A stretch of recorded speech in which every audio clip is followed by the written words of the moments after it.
Brian Watson, I believe, is going to begin. This is panel number 5. This is after Shelley and Jim and Carol and Maria have left. So it must be 1992 because Jim and Shelley left in 89 and Carol and Maria left in 91 or 92. 92. So this is titled From Limbo to Reinvigoration to Restart and the House Burning. And we'll begin with Brian. Hi, my name is Brian Watson. I live in Bremerton, Washington, which is about 10 miles away from here. And I've lived in Kitsap County since 1992, when my wife, who's sitting next to me, got a job as a school teacher in the Central Kitsap School District, which is the one that serves the Silverdale area.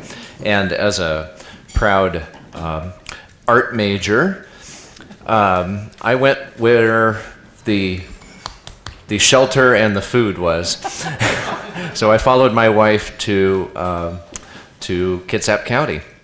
And it was only a few minutes after arriving here that I realized what else was here, namely this monstrosity known as the Trident nuclear weapon system. And my heart, like so many other people have spoken to today, my heart knew immediately what to do, which was get involved, find other people who are doing something about this and join them. So this was in the days before email and websites and all that. And I don't know how I found out about Ground Zero, but I wrote a letter, like an actual pen to paper in the envelope with a stamped letter to Ground Zero at 16159 Clear Creek Road, Paulsbo 98370, excuse me. And that day, or the day after, I believe I got a call from Rita or Carol or Maria or Renee saying, come. We're having a meeting on Wednesday night. And so I went, and I think maybe Liz came with me. I don't honestly remember. You did, okay. Yes. And Sally Shaw was there, and Mary Gleisting, I believe, was there, and Betsy Collins may have been there, and Renee and Mari and Carol.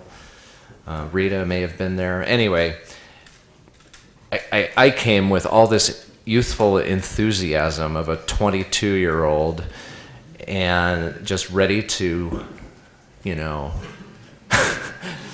take on this machine. And I was informed that this was going to be the last Ground Zero meeting.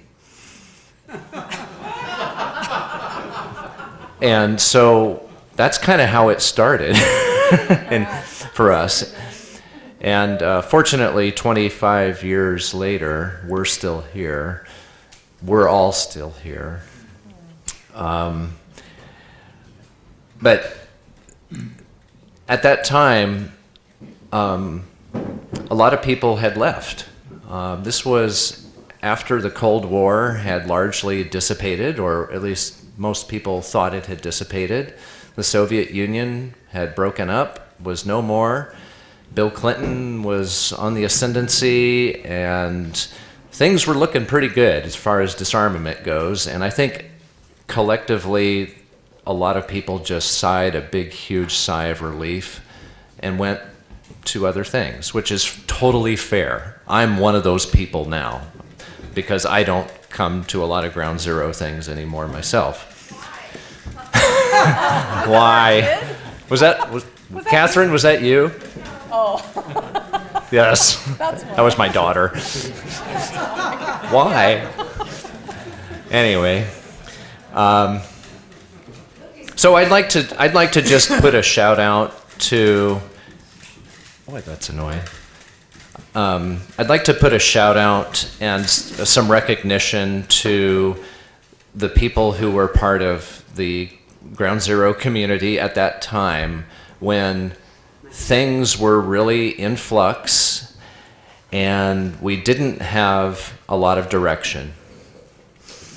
And we ourselves, I'm speaking for myself, I didn't think of myself as being one of you guys, you know, like one of Ground Zero people. I was there to mow the lawn and, you know, do the stuff like that. But over time, we realized that no one was going to come to be Ground Zero. We were Ground Zero. And we plugged along and we learned, and we did our best to live into the principles of nonviolence, and we kept the place going, which at a time in the early 90s is saying something, because a lot of peace groups went poof. But Ground Zero didn't just continue to exist. It began to thrive in the years following the early 90s. And it was because of faithful people like Sally and my wife and myself, Jackie Hudson, Sua Blau, many other people. My name's Elizabeth Roberts. I go by Liz. I've lived in Kitsap County on and off, more on than off, for the past 44 years. I came here as a second grader in 1973, and I basically, in different words, grew up on the other side of the fence. Like Mary Gleistein, I was in a Navy family. My dad, like Mary's dad, was a Navy doctor. So from 1973 till now, this has been my home. So I appreciated especially what you said, Jim, about people coming to the county, or the difference between that and living in the county. And as Brian said, I teach the children of the workers and the military people from the base. And to me, that is it's definitely my calling, but that is my work. And empathizing with them, being a Navy kid is not an easy thing. It's also not the most terrible thing in the world. So, as I was thinking about today, the word that comes up for me is faithfulness, and so that's a theme. I believe, like Brian said, first the faithfulness was in terms of opening the mail, depositing the checks, paying the bills, and writing the thank you notes. That was what I did. Then faithfulness, that someone would come to do the work. Next, that faithfulness and listening to that little voice, oh, we're the ones. We're going to do the work. Then it was faithfulness about organizing events, vigils, anniversaries. 20 years ago, 1997, we organized the first anniversary party. Or the 20th anniversary party. Like a lot of things, when you organize, you wonder, is anyone going to come? Because they don't know who we are. Why would they come? But they did. Faithfulness took a different turn for me. So I've been one of the support people. So when somebody talked about chopping onions and cooking soup, often when over the years when people walked down to the base, I would stay back at the house along with Mary, and we'd wash dishes because the old house didn't have a dishwasher. These were the dishwashers. And we'd just kind of make sure that things were safe here at home. But in 98, 99, when there was talk of bombing in the former Yugoslavia, that really touched my heart. And I organized at that time a 6-day-a-week vigil, 5 o'clock, the Corner Inn, Silverdale. And as a busy school teacher, I still made sure we left school at 4:45 and we got there and we stood there for an hour. It rained. It was very icy sometimes. But that faithfulness and really stepping out there because, like I said, because this is my community, it's where I've lived, it's my home, these are my friends, and I teach their kids, I felt like I had to not necessarily be confrontational. I had to really come in a spirit of love, and sometimes it was scary. And then 2002 came, and this was kind of pivotal for our family. Brian and I and other people here helped organize a retreat in Port Townsend. At that time, we knew that we were soon to be parents. We were going to have a baby. And we, at that time, had to just let go. And I was explaining it to Brian this morning that letting go is the faith that someone's going to catch it.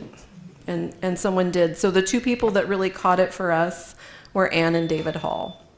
So I had acted as the financial and kind of business arm of the group here, and Ann did that. And Brian had organized an awful lot, and David sort of took on that. And it was really quite relieving for us, especially for people who were making our family in a different way. So Catherine, the 14-year-old that walks through every once in a while, came to us. There she is. Yes. Oh, you have something too. Excellent. Anyhow, so when somebody said, "Why haven't we come?" Having a baby, and I still use that. We had a baby. We can't come to Ground Zero as much anymore. So thank you. You want to go? I don't know. Sure. Oh, okay. Oh, wait. I think You we got have it. dialogue for Let's just pass it down. Okay. Sally. Okay, so I have to do, what is it, we have a total of how many minutes here? 15 minutes. Okay, no, it's 5, right? Yeah. So I have to hit the 4. Okay, so I was just very quickly going to talk about the leafleting that I made damn sure was going to keep going on. When the night that Brian and Liz showed up, which was the last meeting, it's like this fresh blood came in, and I grabbed onto them because it was like people to leaflet. Twice. Well, but I think Brian did it quite a bit. And what happened was, without there being technically there being a Ground Zero community, because we thought that some other people were to come and form another core community. So we were sort of just holding space.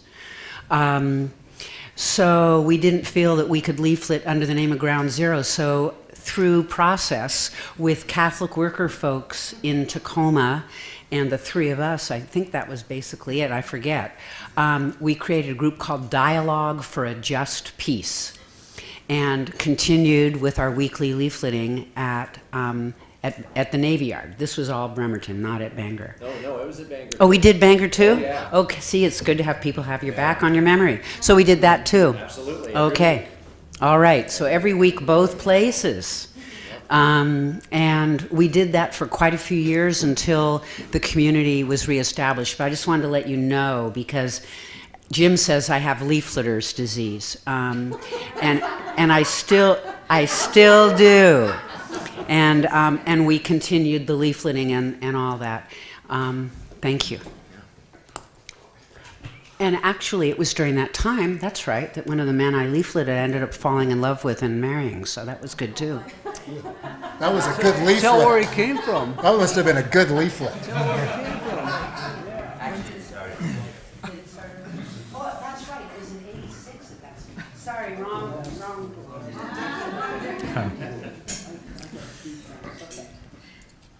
My name is Glenn Milner. I live in Lake Forest Park, just north of Seattle. So I became involved in Ground Zero in 1984. For me, this organization has been very inspirational. I've learned a lot from the group. I've learned, people in Ground Zero have inspired me. Each and every one I've ever met, every Ground Zero meeting I've ever gone to has been an inspiration.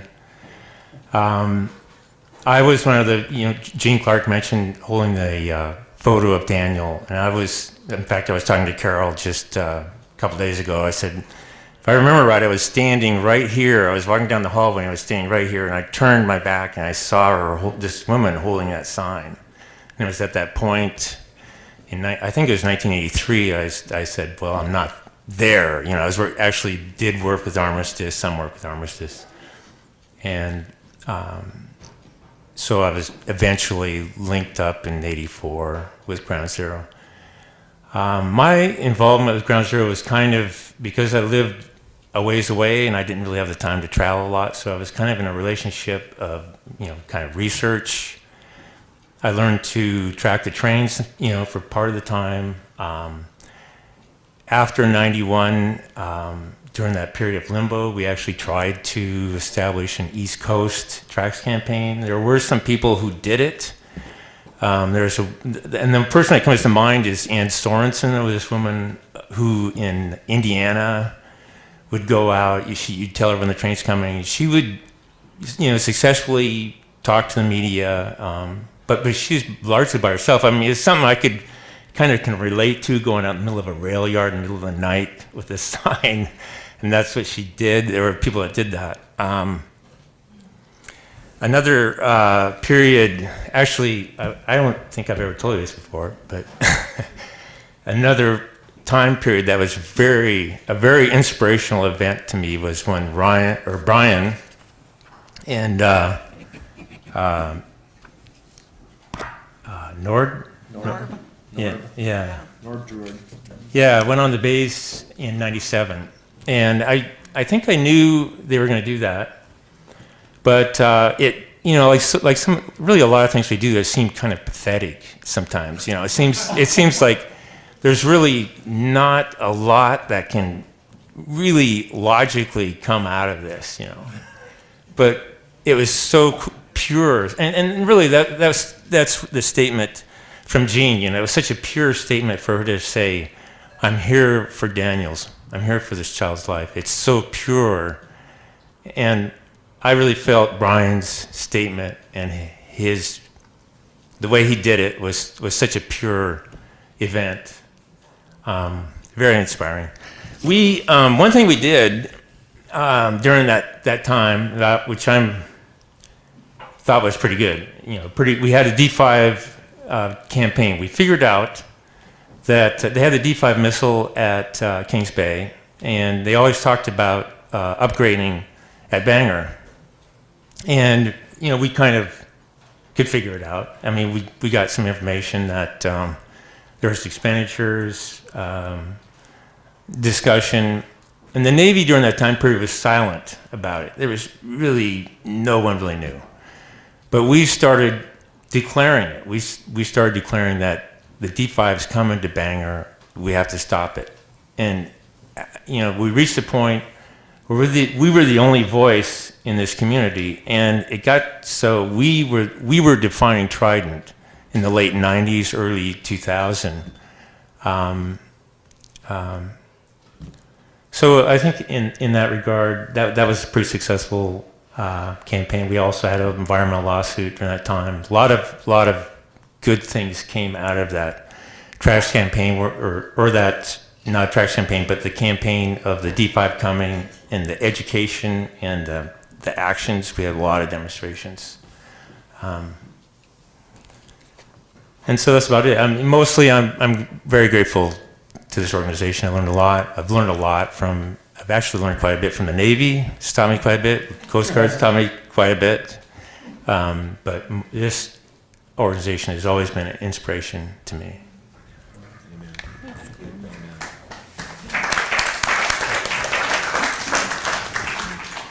Hello, I'm Mac Johnson. I live in Silverdale, Washington, but it's just on the other side of the fence there. Literally, if we could cross both fences without getting in trouble, my wife and I would be about 3 miles away. So it takes 7 miles to drive there. And I felt a little funny when Brian said, in 1992, he started out at Ground Zero mowing the lawn. I've been here 19 years now, and I just promoted myself to chief lawnmower. So, yeah, some of us come along slower than others. All right, as long as you come. Anyway, I'm not from around here. I grew up near New York City. My parents were in publishing. My father was in the Navy in World War II, in the cryptography bureau. So he was never in a boat, but he worked in an office that saved a lot of lives. And when they had kids, they went church shopping for a religion that would teach us values, my brother and I, and they landed on the Religious Society of Friends, the Quakers, in Stamford, Connecticut. And one of my first day school teachers there was a gentleman named Bert Bigelow. I know, he'll come back later, in spirit anyway.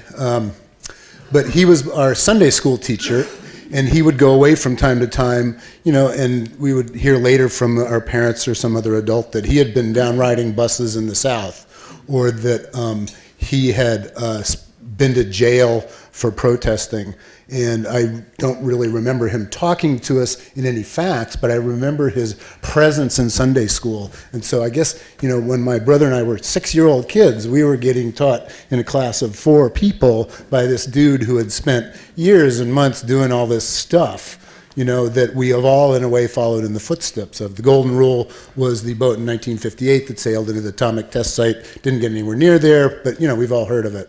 Anyway, I grew up as an American kid, joined the Quaker Society right around the time I stopped going to church, went to college, started being obsessed with the mountains, met my wife there. We embarked on teaching careers, and I did a little bit of activism here and there. But all of a sudden in 1989, a bunch of circumstances found us moving out to Washington State to be near her parents. And so we were working in schools and, you know, spending a lot of time at school and having, you know, adventures and stuff. But I only had a dim awareness of this thing here, this Bangor subbase, even after we lived here for 5 years. Then we built a house. It was a while before I realized I couldn't leave and go anywhere without driving by 2,000 nuclear bombs. I really never gave it much thought, even though my bedroom is a third of a mile away.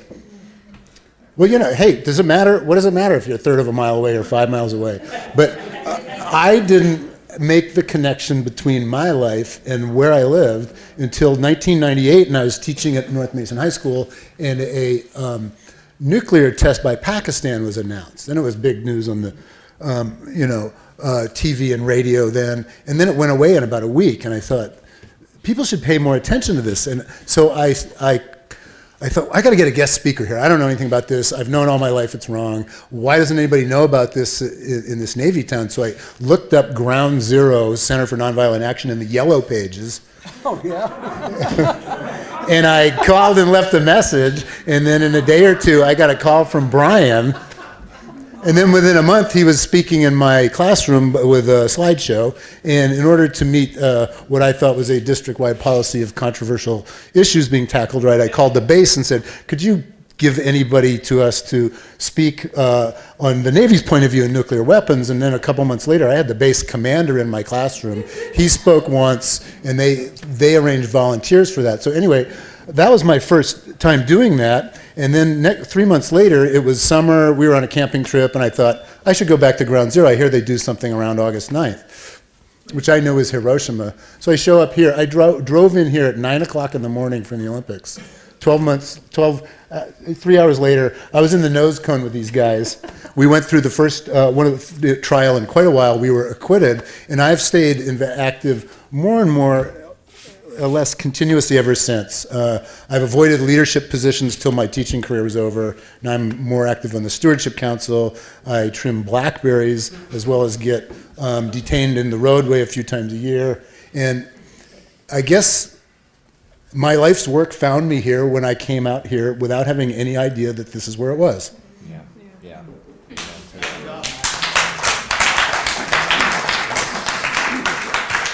And I really want to thank my wife, Lisa, for becoming involved, putting up with me, supporting, getting involved in making a huge contribution in all this. I just did my 5th mitigation round in Port Orchard Tuesday, and she was there with me. And by gosh, that was good too.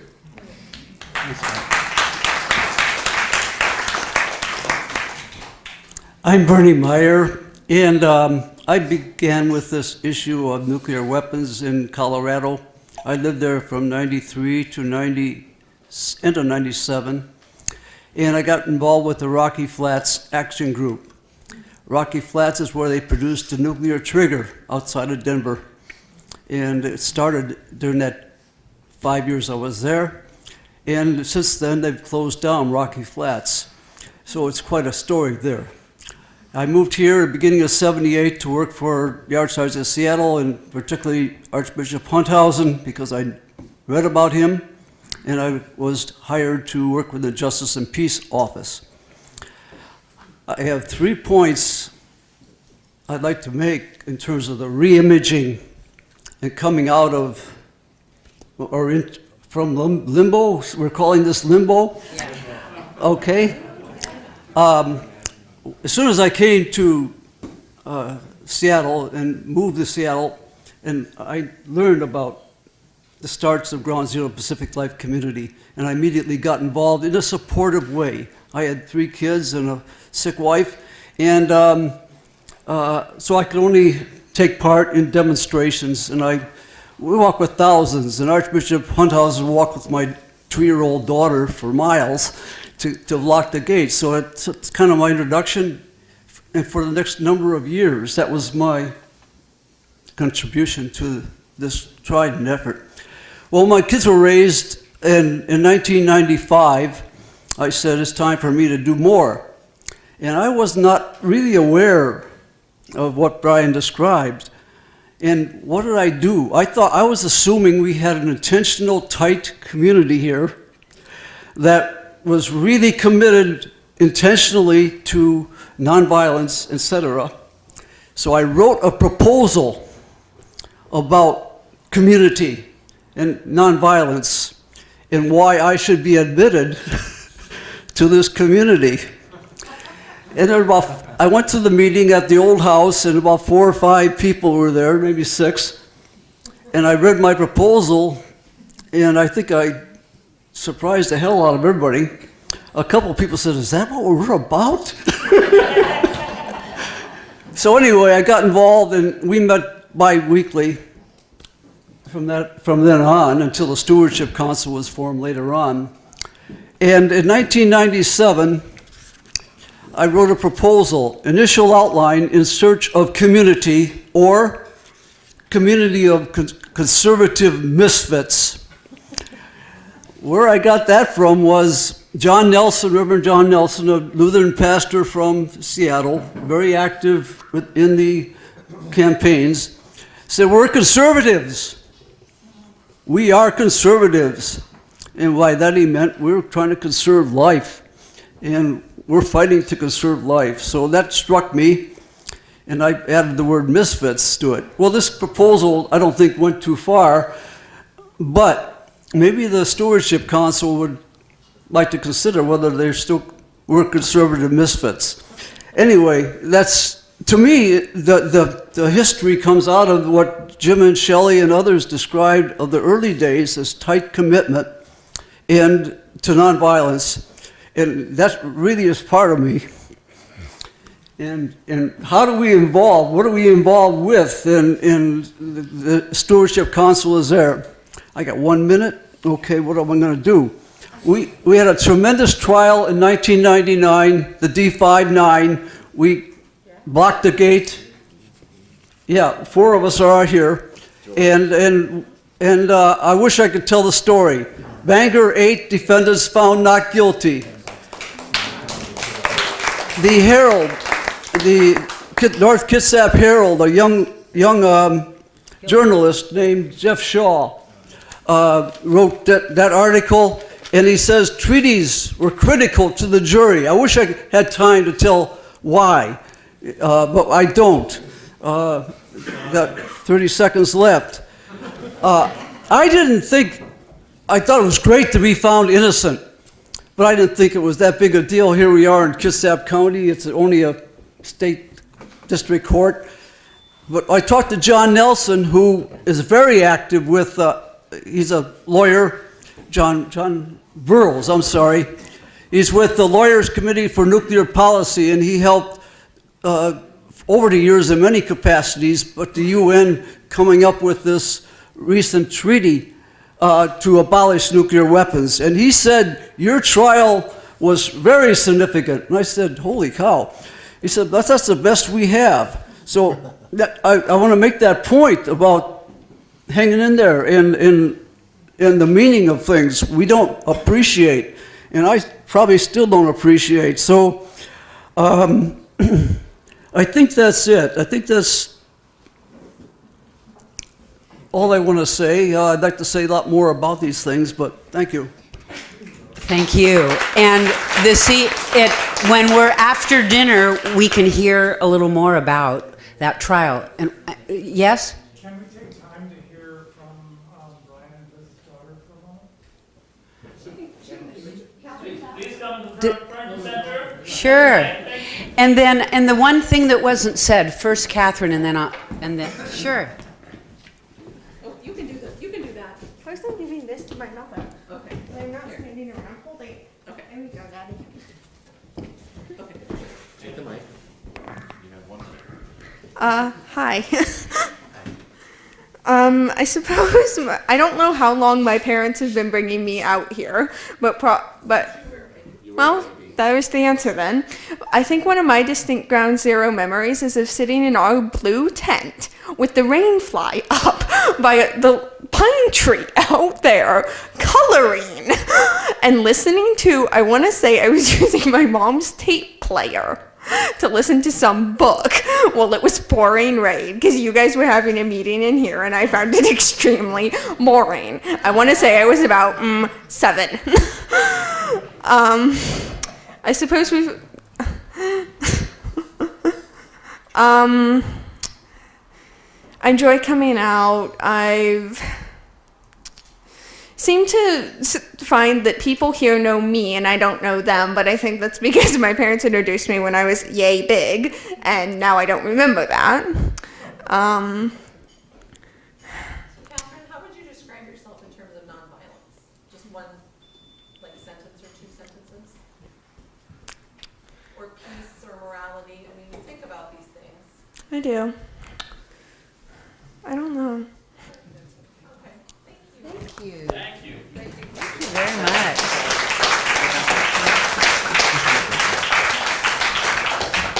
Earlier today, my daughter reminded me that she is the next generation and that people like her of her age are the next generation. And she was feeling a little alienated because she's younger by far than...